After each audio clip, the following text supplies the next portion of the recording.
just never liked going in there. I'd rather not. Clock just flew off the wall. Curtain time. Hello? Did you say a curse word here tonight? And I'm going to stand back here. Whoa. Wow. Thank you. It's fun to scare people in here. Yeah.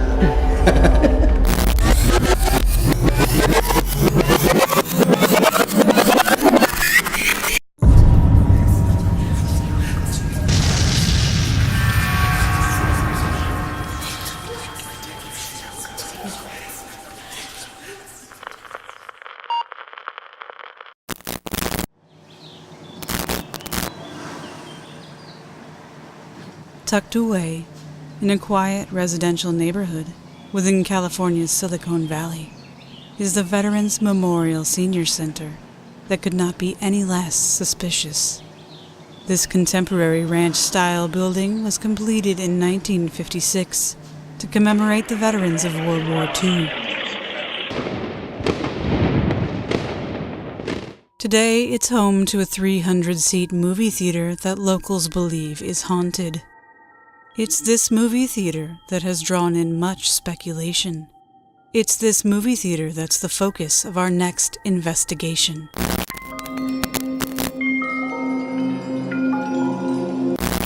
But how can such an unassuming place be haunted? The building isn't very old and appears to be quite unremarkable. So could it really be haunted? Most people, when thinking of haunted places, never consider an ordinary location like this. Many assume cemeteries are the most haunted, but a study into the paranormal suggests otherwise. Cemeteries are in fact some of the least haunted places, while ironically movie theaters are some of the most, followed by hospitals and prisons. You may ask yourself, why movie theaters?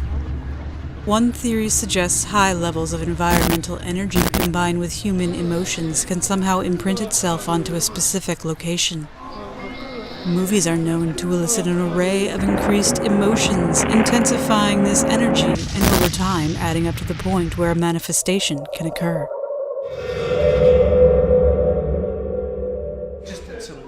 Over the years, many people have been associated with this building. Could some of their spirits still reside here today? That's the question we seek to answer. We first meet with Bruce Utrecht, the manager of the Veterans Senior Center. We hope he can shed some light on the claims of paranormal activity. This building is 59, 60 years old. This room doesn't get used as much as it did for acting and for plays and things like that. Yeah. It's mostly used for meetings and movies, but from what I understand in the past, that was always packed house full of people in it. Yeah. It's a movie theater now. Yeah. Even though there's a stage, they don't. It's a movie theater. How long have you been here? I've been at this building for 12 years. 12 years. Okay. Was there any interesting characters that used to come in here that you think might still be here? Yeah, there are a lot of interesting characters. Anybody else? Other stories? Anything? Not that are here anymore. Most of them who've told the stories are long gone. Yeah. Maybe they are still here. It's the only thing I could think.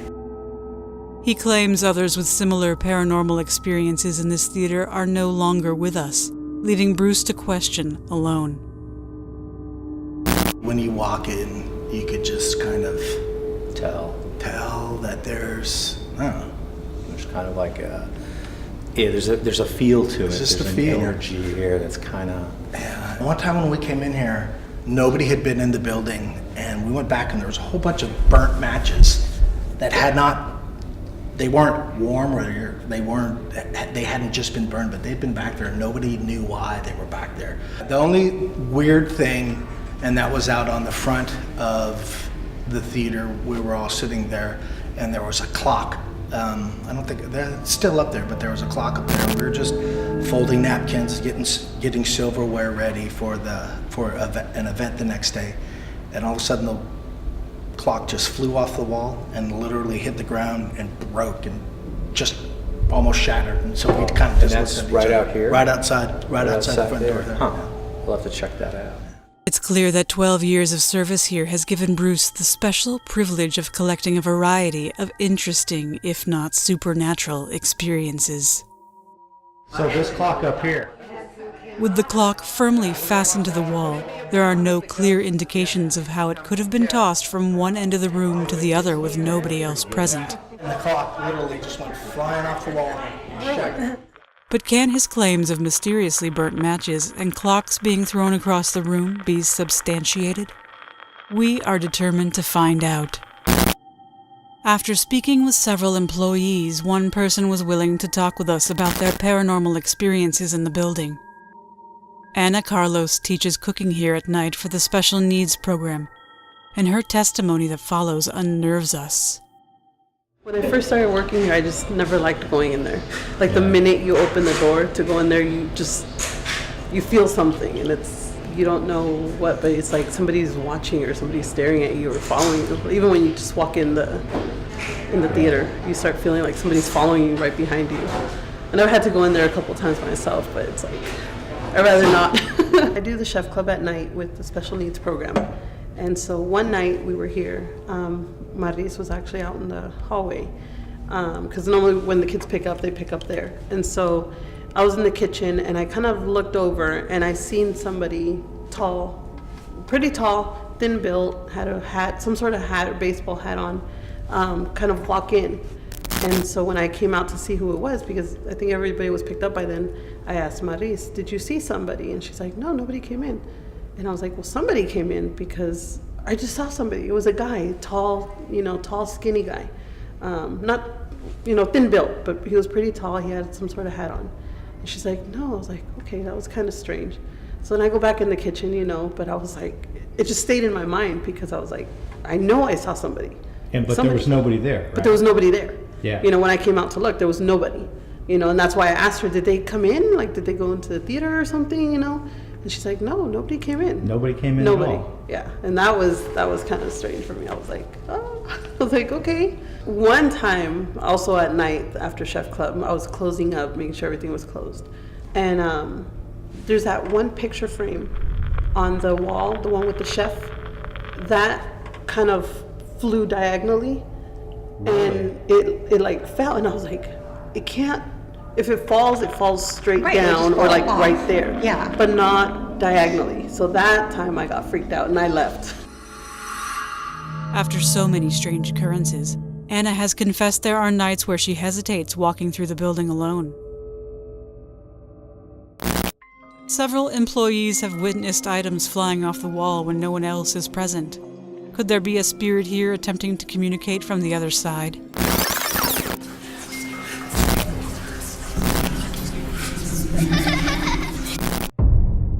When you walk into this place, once bustling with excitement and activity, now engrossed in eerie silence, you can't help wonder what secrets it holds.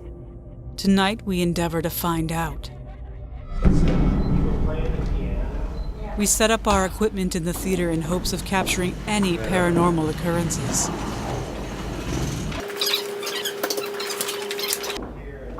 Okay, we can go with flashlight. Turning off the lights, we begin our investigation and switch our cameras to infrared mode, a spectrum of light undetectable to the human eye. It's within this spectrum of light the presence of spirits are detected. Now in complete darkness, we wait and watch to see what this evening has in store for us. What's about to unfold is truly astounding. Only minutes into our investigation, the theater becomes alive with activity. Watch the top left of the screen as this strange light anomaly suddenly appears. 10 minutes till stage time. Curtain time. Slowed down, here it is again. Resembling a pair of wings, it dives down towards Quentin. Even though it tumbles and swirls, it appears to move intelligently, as though it has a clear and precise destination in mind. Could this be an intelligent entity attempting to interact with us?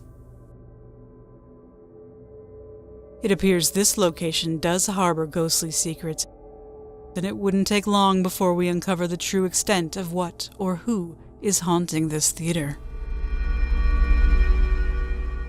My dad was a merchant mariner. As the team goes over the building's long-standing history, we suddenly capture the swift, moving orb entering from the top right corner of the screen. Back then when the war was going on. Slowed down, you can clearly see its path of travel as it crosses the top of the screen. If there's any veterans here with us now, There's the flashlight. Flashlight came on cue. I was going to say turn on the flashlight. That was good, huh? They knew. They're like, yep. After this impressive response with the flashlight, Paul now asks the spirits to turn off the flashlight. So I don't know if you read Paul, my... ask What him to happens turn off the next is flashlight truly so the veterans extraordinary. Yeah, if there's any veterans here... with Watch us closely tonight, as this strange light anomaly circles around from behind Quentin's turn it head. off at any time you see convenient, but if you could turn it off for us to... Although we can't see this strange light anomaly, it appears to be racing towards the flashlight. Is something attempting to answer Paul's question? You could turn it off for us to confirm... Ironically, the our flashlight veteran goes off right after is Paul serving says Army. For the United States Army, can you turn it off? Wow. Excellent. Thank you. That was really cool. Could this strange orb be the spirit of a veteran that hasn't crossed over yet? You can turn off the flashlight for I'm us. actually warm in my sweater. It's widely believed that music can help elevate the spirit energy. So Michelle decides to play the piano. Thank you. As she prepares to play, activity in the area definitely You want increases. me to put the flashlight down in front of you? Shoulder? Big orb above your head. You can clearly see a large orb fly across the screen just over the top of Michelle's head. During our interviews, the manager mentioned strange events happening around this piano, especially while it's played. Alright, if you like Michelle's playing, turn on the flashlight. Sorry. It's the red flashlight, by the way. There it is. Wow. Yeah. As we continue But playing, slower, another speed swift up. moving Yeah. orb appears out of nowhere. So, It soars just over Michelle and Paul as they play. so Here it is again, in slow motion.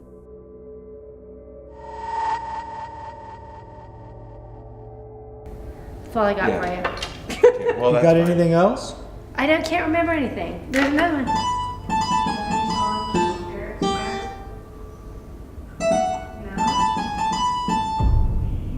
Oh, they like that too. The flashlight came on. Yeah. They like your songs, Michelle. I didn't so. No, I don't remember. For a If you shorter... like, You know, if I knew I was going to be playing the piano tonight, I would have reminded myself of, oh, thank you. Yeah. Of a few just say, songs. if you like Michelle, if you liked it, turn on the flashlight. At this time, we bring in a new piece of equipment. Known as a periscope, this device is able to sense static electricity. The device will light up when the presence of static electricity is detected on one or more of its sensors. It's believed that spirits are made up of energy similar to static electricity, enabling them to light up the device. What's unique about this device is its ability to sense which sides are having contact. As Paul demonstrates how it works, notice how hard it is for humans to set off this device, thus eliminating any false positives. We ask the spirits to touch the device and let us know they are present. What happens next is astonishing. Over it. Or whatever your energy. And I'm going to stand back here. Whoa. The periscope lights up instantly. A moment later, the flashlight comes on as well. Look closely, you can clearly see an orb appear after the flashlight is illuminated. It can be seen drifting directly out of the light. Run your hand over. It's interesting to note how skeptics view this evidence we've just witnessed. While skepticism is healthy to a certain degree, most would say our evidence is just bugs, dust, or water vapor. This isn't the case, however, since just moments later after the orb leaves the flashlight, a bug flies directly into the same area the orb occupied just moments earlier. Notice how each clearly appears different in the very same light.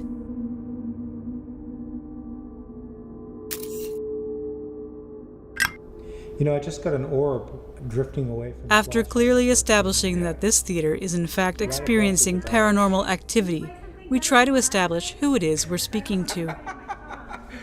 We ask the person who used to play the piano if they can turn off the flashlight. If the person who used to play the piano in here, the gentleman that played the piano, if that's you, can you turn the flashlight off? Well, okay. Miraculously, the light goes out.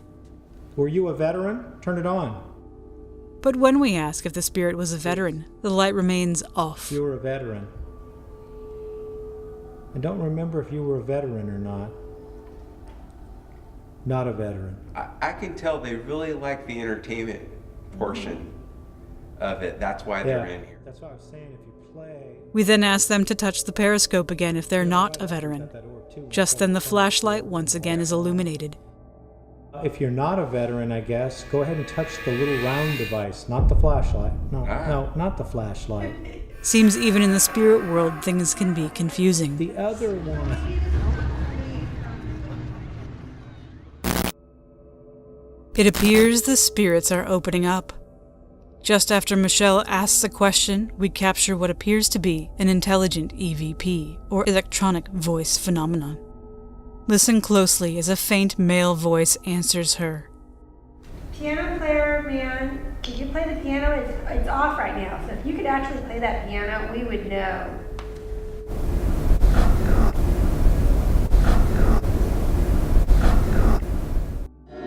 It can be clearly heard saying, "I'm Dawn."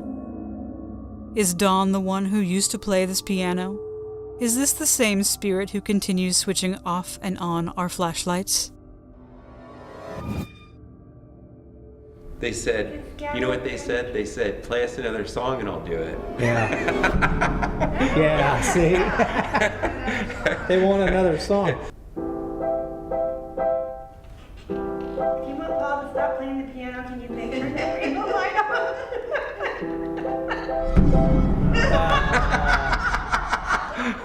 They want you to stop. You can turn off the flashlight for us because I want to ask another question. Are you attached to the building?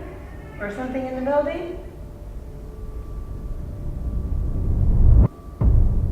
Okay.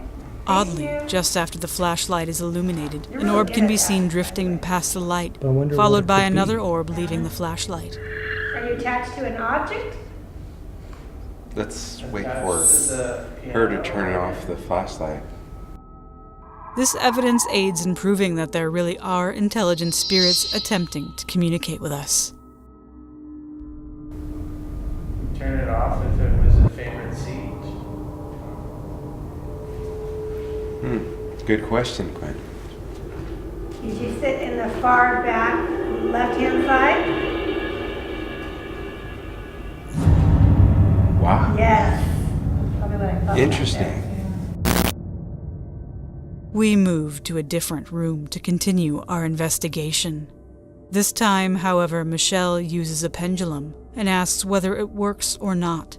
She receives an unexpected response.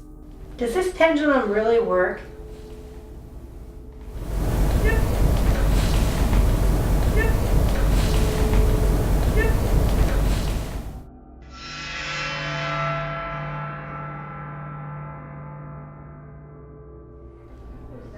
Leading up to this point, we've only encountered subtle signs of paranormal activity. However, the following serves as the most astonishing evidence captured thus far. As we pause to check our camera's batteries, a strange apparition suddenly appears descending from the ceiling.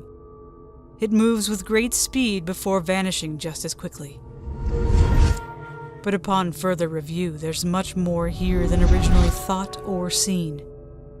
Watch in slow motion, frame by frame enhanced, as just before this apparition begins to disappear, the faint image of a partial opening forms.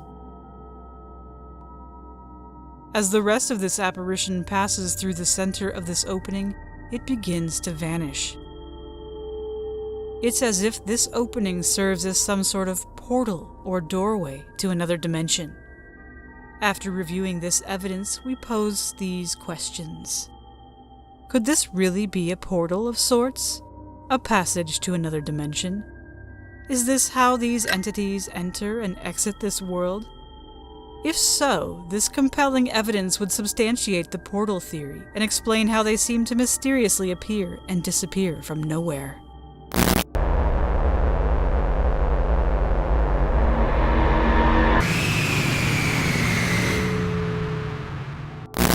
Okay, we're gonna try a spirit box session now. I know last time I turned this on, you guys were pretty chatty, so hopefully you'll be chatting again. Sounds like it's quiet outside now, thank goodness. I'm gonna get my settings back to what they were before.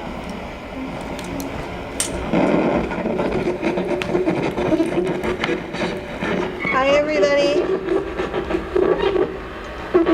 Hello? Did somebody just say a curse word? I thought I heard a curse word. Okay, you better behave yourself. While changing the batteries on our camera lights, another impressively fast apparition appears out of What's the nowhere. name of some of the spirits that are here tonight? Slowed down, notice its odd cylindrical shape and how it swoops down upon us.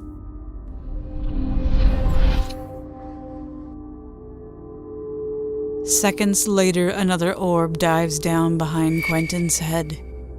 This extraordinary evidence makes us wonder if the spirits are playful or dangerous. That Aaron pooped out. Hi. Haven't I heard heard a from lady you. say hi, did you hear her? Yeah. Hi, back. Before the night's over, we attempt to confirm the evidence we gathered earlier wasn't just a coincidence. While Michelle plays, watches two small orbs drift upwards. It's more than just coincidence this happens again while the piano is played. Here it is again in slow motion.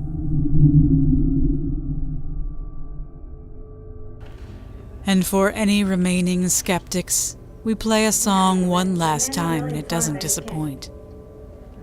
Watch as multiple orbs of various sizes and speeds drift upwards. Now that's a grand finale.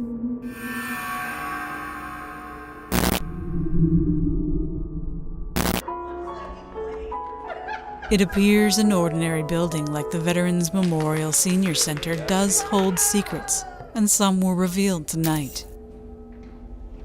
As we prepare to leave this theater, several questions still linger unanswered in our minds. What is it about this place that attracts so much paranormal activity? Are the spirits in fact trapped here waiting for the next movie that will never begin? Is there a ghostly attachment to the piano? And did we truly witness a portal to another dimension? One thing we do know, whether it's a major city or a small town neighborhood, one never knows where the next haunt will appear. Is it the building on the corner? That place across the street? Or will it be your house?